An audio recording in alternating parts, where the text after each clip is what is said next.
শ্রদ্ধা জ্ঞাপন করছি। আল্লাহ তাআলার দরবারে দোয়া করি আল্লাহ তাদেরকে শহীদ হিসাবে কবুল করুন। যারা বুক চিতিয়ে যুদ্ধ করেছেন আল্লাহ তাআলা তাদেরকে মকবুল বান্দাবান্দি হিসাবে কবুল করুন।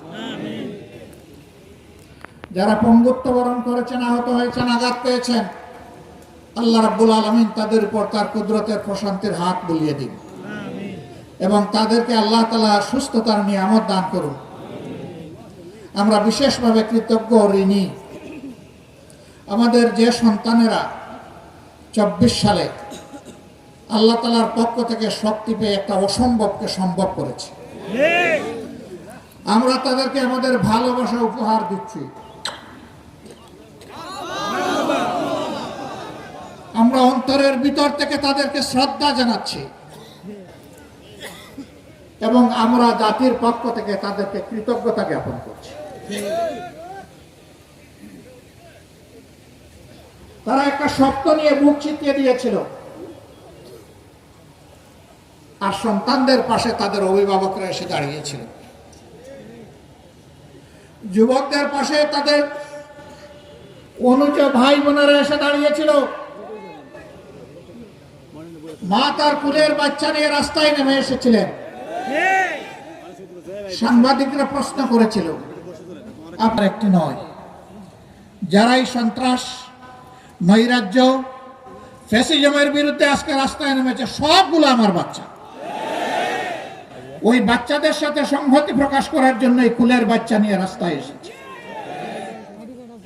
সাংবাদিক ভাই পাল্টা প্রশ্ন করেছিল, যদি গুলি সে বাচ্চাটাকে শেষ করে দেয়, বলে যে আরো আমার যে সন্তানেরা শহীদ হয়েছে তাকেও সেই শহীদের মিছিলে পাঠিয়ে দেব। 7-8 বছরের একটা শিশু উত্তরার রাস্তায় নেমে পুলিশকে তেড়ে যাচ্ছে, তার চাইতে বড়রা তাকে ধরে এনেছে, এই তুমি এটা কি করছো, তুমি এখানে এসেছো কেন? সে বলেছে আমি আন্দোলন করতে এসেছি। কেন তুমি আন্দোলন করতে এসেছো? আমি এসেছি এই পুলিশ আর এই সরকার আমার ভাইকে হত্যা করেছে। তোমার ভাইয়ের নাম কি? বলে যে আমার ভাইয়ের নাম আবু সাইদ। তোমার বাড়ি কি রংপুর? বলে না, আমার বাড়ি ঢাকায়। তাইলে আবু সাইদ তোমার ভাই হয় কিভাবে? বলে যে জাতির জন্য লড়াই করেছে এবং জীবন দিয়েছে, তাই সে আমার ভাই, আমার প্রিয় ভাই। বলে তুমি চলে যাও। ধমক দিয়ে বলে, হেই মিয়া, আপনি কি আমাকে এখান থেকে সরাই দাও। এই ছিল সেদিন বাংলাদেশের চিত্র। তারা কেন রাস্তায় নেমে এসেছিল? স্লোগান তাদের একটাই ছিল, উই ওয়ান্ট জাস্টিস। আমরা ন্যায় বিচার চাই, আমরা বৈষম্য চাই না। সমাজ বৈষম্যে পরিপূর্ণ হয়ে আছে। যে বৈষম্য 17.5 বছরে তৈরি হয়ে গিয়েছিল, একটা জঞ্জালও এখনো সমাজ থেকে যায়নি। কেন?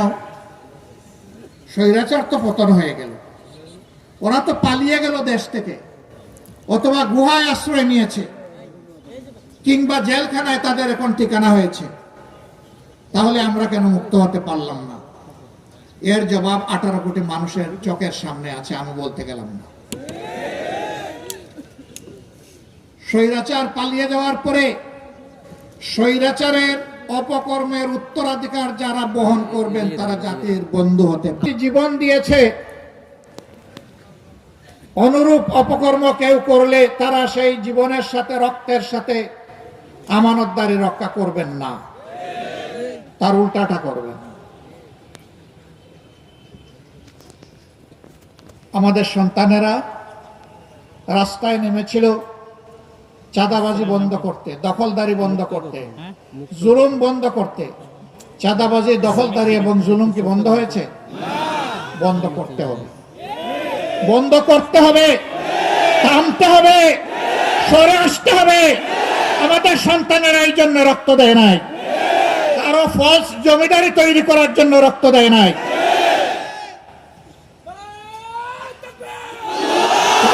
এবং দখল বাণিজ্যের চাইতে ভিক্ষা করা উত্তম। ভিক্ষায় কোনো দোষ নাই। আপনি মানুষের কাছে চাইবেন, আল্লাহ মানুষের অন্তরে দয়া পয়দা করে দিবেন, মানুষ আপনার দিকে হাত বাড়িয়ে দিবে। ভিক্ষা করা না জায়েজ নয়। যদি কেউ লোভের বশবর্তী হয়ে ভিক্ষুক সাজে সেটা ভিন্ন, কিন্তু প্রয়োজনের তাগিদে যদি কোনো কাজ না পেয়ে, উপার্জনের কোনো ঠিকানা না পেয়ে কেউ যদি ভিক্ষা করে, এটা কোনো দোষের কাজ নয়। আমরা আমাদের কর্মীদেরকে বলেছিলাম, আমরা সবচেয়ে বড় মুসলিম সংগঠন, আমাদের মতো কোন দলের 1 থেকে 11 জন শীর্ষ নেতাকে স্বৈরাচারী সরকার খুন করে নাই। আমাদের শীর্ষ নেতৃবৃন্দকে খুন করেছে। আল্লাহ গুলাম আজম রাহিমাহুল্লাহ থেকে শুরু করে মৌলানা আব্দুল খালিক মন্ডল রাহিমাহুল্লাহ পর্যন্ত, আল্লামা দিলওয়ার হোসেন সাইদি রাহিমাহুল্লাহ পর্যন্ত যারা চলে গেলেছেন, তাদেরকে আল্লাহ তাআলা হযরতে হামজা রাদিয়াল্লাহু তাআলা আনহুর মিছিলের সদস্য হিসাবে কবুল করুন। আমাদের শত শত সহকর্মীকে খুন করা হয়েছে, খুন করা হয়েছে শিশুকে, খুন করা হয়েছে বৃদ্ধাকে, খুন করা হয়েছে আমার ভাইকে, খুন করা হয়েছে আমার বোনকে। আমরা সেই মুসলিম সংগঠন অন্যায়ভাবে হিংসা করে যাদের নিবন্ধন কেড়ে নেওয়া হয়েছে, লোগো প্রতীক কেড়ে নেওয়া হয়েছে, আমরা সেই মুসলিম সংগঠন, একমাত্র মুসলিম সংগঠন যাদের সবগুলো অফিস কার্যত সিলগালা করে বন্ধ করে দিয়েছে। আমরা সেই মুসলিম সংগঠন, পতনের সময় দিশাহারা সরকার শুধু যাদেরকে নিষিদ্ধ ঘোষণা করেছে, এই জুলুমগুলো আর কারো উপরে হয়নি। এত খুন, এত শাহাদাত, এত পঙ্গুত্ব, এত লাখ লাখ হাজার হাজার মানুষের কারাবরণ,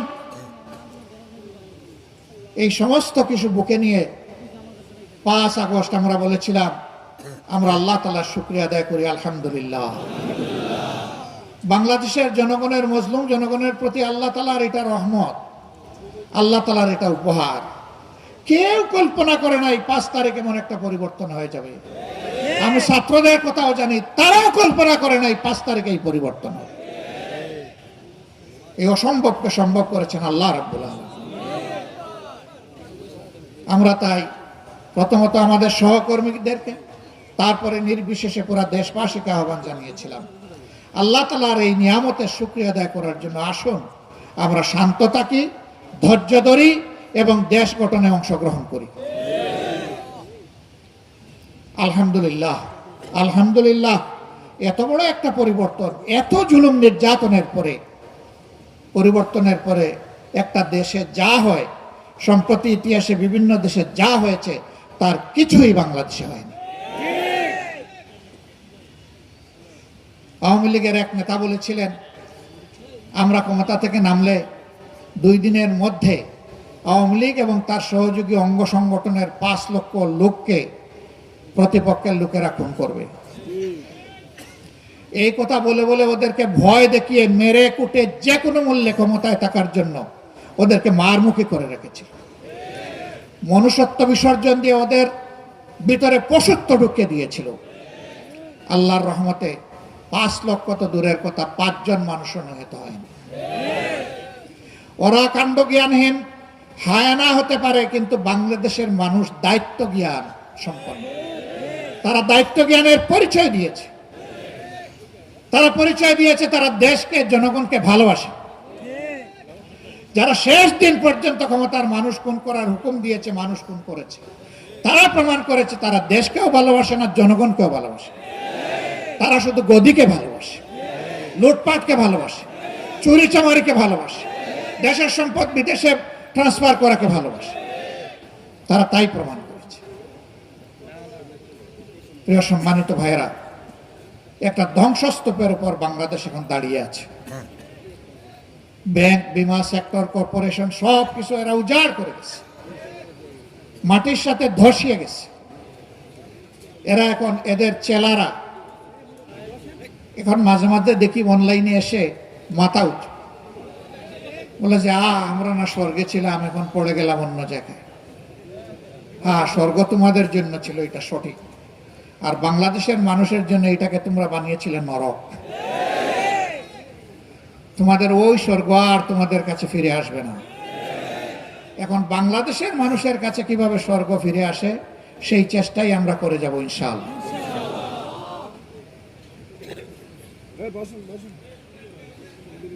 এত নির্যাতিত সংগঠন জামাত ইসলামী, আমরা ঘোষণা দিয়েছি আমরা আইনকে হাতে তুলে নেব না এবং আমরা ব্যক্তি পর্যায়ে কোনো প্রতিশোধ গ্রহণ করব না। আপনারা বলেন আমরা কি আমাদের কথা রক্ষা করেছি? আপনারা রক্ষা করেছেন? আল্লাহ শুকরিয়া এবং আপনাদেরকে কৃতজ্ঞতা। আমরা বলেছিলাম চাঁদাবাজি নাপাক জিনিস, আমরা কোনোদিন করি নাই। আমাদেরকে আমাদের সম্মানিত নেতৃবৃন্দ এটা শিখান নাই আমরা কোনো চাঁদাবাজি করব না, এবং চাঁদাবাজি আমাদের সামনে হতে দেখলে আমরা যতদূর সম্ভব সেটা প্রতিরোধ করব। আপনারা কি আমাদের এই আহ্বান রক্ষা করেছেন? একটা করেছেন আর একটা পারেন নাই। আমরা জানি নিজেরা চাঁদাবাজি করছেন না, কিন্তু চাঁদাবাজদেরকে আপনারা থামাতে পারছেন না। অবশ্য চাঁদাবাজদেরকে থামানো আমাদের দায়িত্ব না, এটা রাষ্ট্রের দায়িত্ব। রাষ্ট্র উদ্যোগ নিলে আমরা রাষ্ট্রকে কথা দিচ্ছি আমরা রাষ্ট্রের সাথে থাকবো ইনশাআল্লাহ। আমরা বলেছিলাম ফুটপাত থেকে বিভিন্ন জায়গা দখল করা, বালু মহাল, জল মহাল, এই মহাল সেই মহাল, এগুলো আমাদের কাজ না। আমরা দখল বাণিজ্য করব না। আপনারা কথা রক্ষা করেছেন? করবেন? এটার উপরে থাকবেন ইনশাআল্লাহ। আমরা এগুলা করব না, কারণ আমরা দেশের মানুষকে ভালোবাসি। আমরা নিজেরা শান্তিতে থাকতে চাই এবং প্রিয় জাতিকে শান্তিতে রাখতে চাই। শান্তিতে থাকতে হলে, রাখতে হলে এগুলা করা যাবে না। আমরা আবারও জাতিকে সামনে রেখে ওয়াদা করছি আমরা এগুলা করব না ইনশাআল্লাহ। আশা করি জাতি তাদের খোলা চোখ দিয়ে দেখতে পাচ্ছে আমরা এগুলা করি না। আমি অনুরোধ করব আমাদের নামে কেউ যদি এটা করার জন্য হাত বাড়ায় ওর হাত অবশ করে দেবে। মনে করবেন সে আমাদের লোক নয়, সে আমাদের দুশমন। এরকম কোনো হাত আমরা দেখতে চাই না, এরকম কোনো চোখ আমরা দেখতে চাই না যেই চোখ অন্যের সম্পদের উপরে পড়বে। আমরা অল্প তুষ্ট হয়ে সম্মানের সাথে বসবাস করতে চাই। সম্মানিত ভাইরা, আমরা কথা দিচ্ছি জনগণের ভালোবাসা নিয়ে আল্লাহ তাআলা যদি আমাদেরকে এই দেশের দায়িত্বের জন্য কবুল করেন, আমরা দেশ এবং জাতিকে আল্লাহর কোরআনের ভিত্তিতে ন্যায় বিচার উপহার দেব ইনশাআল্লাহ। সেই দিন রাষ্ট্রের শাসকও বিচারের তলোয়ারের নিচে তাকেও থাকতে হবে।